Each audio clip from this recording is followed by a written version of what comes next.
The city lights flickered with a false cheer, casting long shadows that reminded me how alone I was. My name is Eleanor, and at 45, I'm not ancient, but the cracks in the mirror weren't lying. Divorced, a decent but soul-numbing marketing job, 2 cats for company. It wasn't the life I'd envisioned. The holidays only sharpened the ache of what was missing. Someone to share the season with, someone to warm the growing chill inside me. Dating?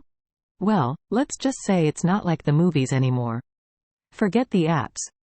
Sarah, one of my fellow divorce survivors, had declared over a glass, or 3, of wine. Let's do Christmas like we used to, that cabin in Vermont, just us girls. Hot chocolate, bad movies, zero pressure. Sarah was right. The moment we left the city behind, heading for the snowy hills, it felt different. We always had a blast together, but this time, there was a shared relief in not having to put on that single and ready to mingle act. The cabin, all cozy wood and crackling fireplace, smelled of pine and promise that maybe this year, I wouldn't end up watching It's a Wonderful Life alone with a box of tissues. Most of the girls brought along the usual baggage: work stress, dating horror stories, the occasional lingering pang about the ex. Sarah, ever practical, brought her 19-year-old son, Ben. He'd been part of our gatherings since he was a kid, always quiet and sweet. But this year, well, boys grow up. He wasn't just Susan's son anymore. There was a new strength in his shoulders, a quiet intensity that made my heart do a strange little skip.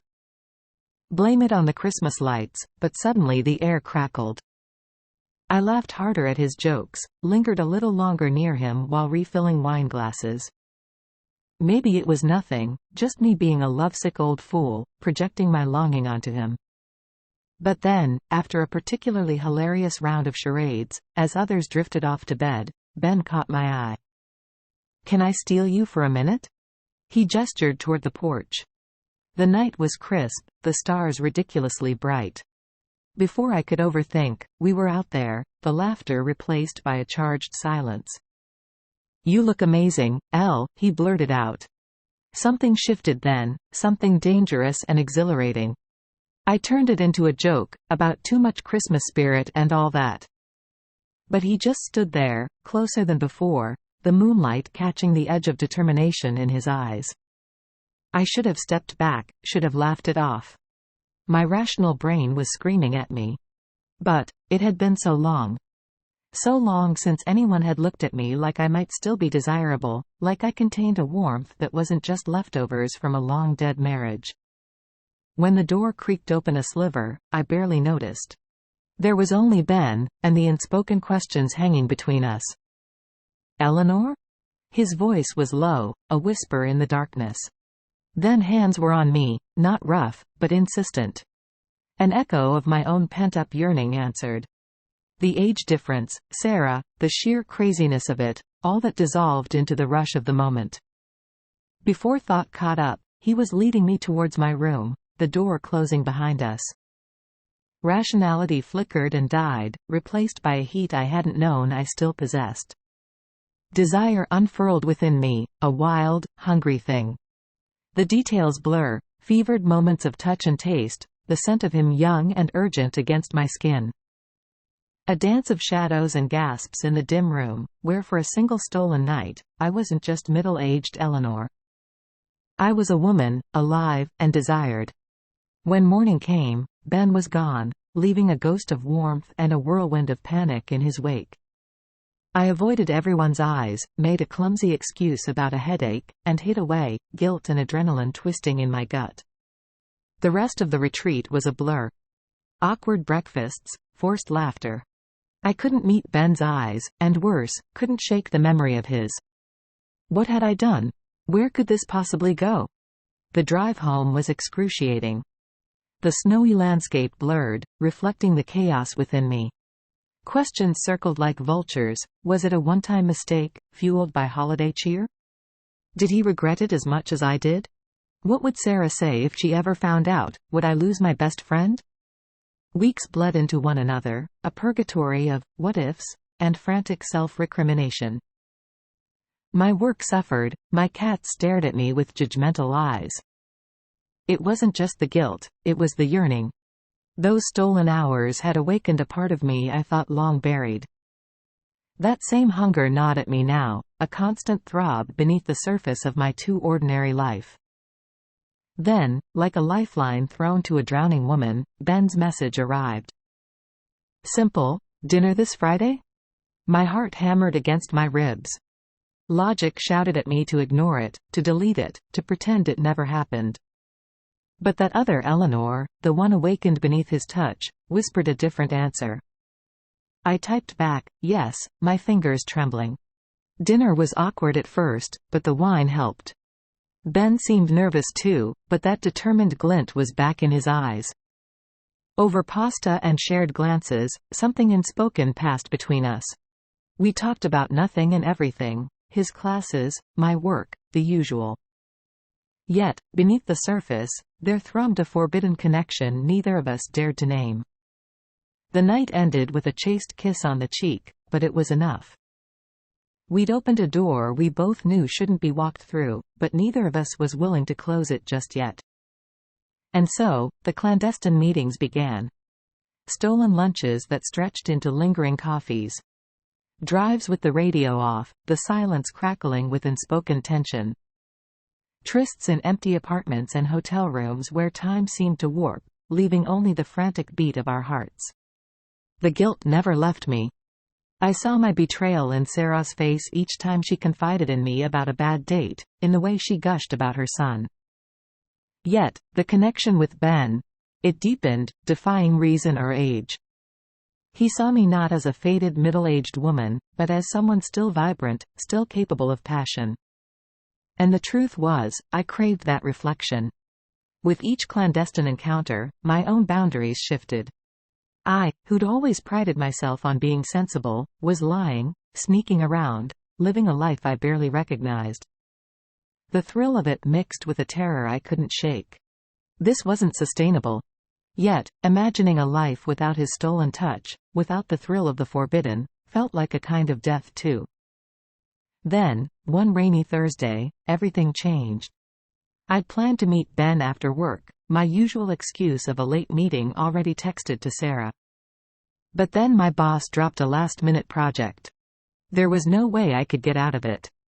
I texted Ben, my heart pounding a frantic apology. His reply came, swift and cold, "Don't bother." Panic flooded me. Had he found someone else?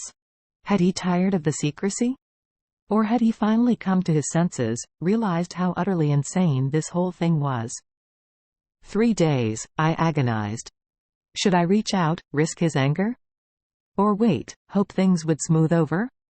Just when I decided to swallow my pride, my phone rang. Not Ben, but Sarah. "Can you come over?" "It's Ben." Her voice cracked, and fear clenched my stomach like a fist. An accident? Had he gotten hurt? Turns out, the injury was more to the heart. Sarah was sitting on her sofa, face blotchy with tears, when I rushed in. "He found my stash of, birth control," she choked out. "He thinks I'm seeing someone." I froze. My secret, our secret, was on the verge of exploding, and in the worst possible way. I couldn't meet Sarah's eyes. "Who?" I managed, my voice a ragged whisper. Then the realization hit, a tsunami crashing over me. Pregnancy. Of course. It was the one complication I hadn't even dared to consider. Whose was it? The question burned in my throat, but even I didn't want to know the answer. Because no matter what, Sarah was about to find out something far worse than her son sleeping around. She was about to learn she'd been betrayed by the two people she trusted most. The air in Sarah's living room thickened, pregnant with the unspoken. I should have confessed right then. I owed her that much. Cowardice kept me rooted to the spot, my brain whirring, seeking a way out that didn't exist. "I haven't asked who." Sarah's voice was raw, wounded. "I don't want to know. But whoever she is, I can't." "It's not a she," Ben's voice cut in from the doorway. He looked as shattered as I felt, guilt and weariness etching new lines on his young face. Meaning? Sarah's confusion was heartbreaking. Ben took a deep breath, met his mother's eyes, and in a trembling voice revealed the truth. It's older. Someone unexpected. Sarah stared at him, disbelief dawning. The air crackled with unasked questions. I tried to shrink away, to disappear, but Sarah's gaze found me. Eleanor? The accusation was a whisper, a knife twisting in my gut. The dam broke. Tears mixed with apologies spilled out of me. A messy, incoherent confession of nights stolen, boundaries crossed, and the terrible realization that now, the consequences wouldn't only be mine to bear. Sarah's face crumpled. Betrayal, shock, and a mother's fury painted themselves across her features. Ben stood helpless, watching the destruction unfold, his own guilt amplified by mine. The friendship I'd cherished, the trust I'd broken, they shattered like glass, irreparable. The aftermath was a blur of shouts, broken apologies, and Sarah's sobs echoing in the hollow space of her apartment. Eventually, I numbly made my way home, each step a weight crushing my soul. The morning brought no clarity, only a relentless replay of Sarah's devastation. My phone buzzed with unanswered calls and furious texts. I couldn't face them, couldn't face anyone. Work was a hazy pretense of normalcy. I moved through my day on autopilot, the echoes of that night, and my ruined friendship, tormenting me with each passing hour. Days blended into a fog of misery. Shame consumed me. I'd never been the villain before. The reckless, selfish one. And now, I'd hurt the person I loved most in the world. Sleep was a stranger, my apartment a prison. Even my cats seemed to view me with an air of disappointment. The solitude was broken by a single knock on my door. Ben stood there, not the confident young man of our trysts, but a weary boy burdened by the weight of his mistakes. "Mom won't talk to me," he said, his voice thick with unshed tears. "She won't, she might not ever forgive me. Or you." There weren't any words of comfort, any easy solutions. We sat in the silence of my guilt-soaked living room, the remnants of the life I'd shattered lying between us. "What now?" he asked, his voice barely above a whisper. I had no answer. My own future was an abyss I didn't want to contemplate. I'd lost Sarah. My reputation, my self-respect, all in tatters. And what of Ben? Our stolen moments had warped his relationship with his mother, perhaps irrevocably. In that desolate moment, I made a decision. I couldn't fix the past, couldn't undo the hurt. But I could refuse to cause more damage. "It has to end, Ben," I said, my voice steadier than I felt. "We can't continue this." He nodded, a flicker of understanding in his eyes. I was offering him a way out, a chance to mend fences with his mother, even if it meant breaking whatever fragile bond we'd forged. The ending wasn't dramatic. No sweeping declarations, no tearful goodbyes. Just a mutual understanding that our story, born from loneliness, desire, and a touch of madness, was over. In the weeks that followed, I went through the motions. I fielded Sarah's icy emails about practical matters, dividing assets from our shared ventures. I endured the pitying glances of colleagues who must have caught wind of the rumor mill. And in the lonely quiet of my apartment, I mourned. For Sarah, for Ben, and perhaps mostly, for the woman I used to be. Then, one gray morning, a letter arrived from Sarah. No accusations, just a terse outline of a legal agreement and a single sentence: "It's best for everyone if we cut ties cleanly." It was the final blow, the one I deserved. I signed the papers. The rest, as they say, is yet to be written. Will Sarah and I ever repair what was broken? I have no illusions that it'll be easy, if it happens at all. Will Ben forgive me for the ripple effect of my choices? Perhaps, over time. As for me, I'm still finding my way. The ache of loss is a constant companion. But there's a flicker of something else, determination, perhaps. A resolve to rebuild, not into what was, but into something stronger, forged by hard-won lessons. The ending may be uncertain, but it's an ending of my own making.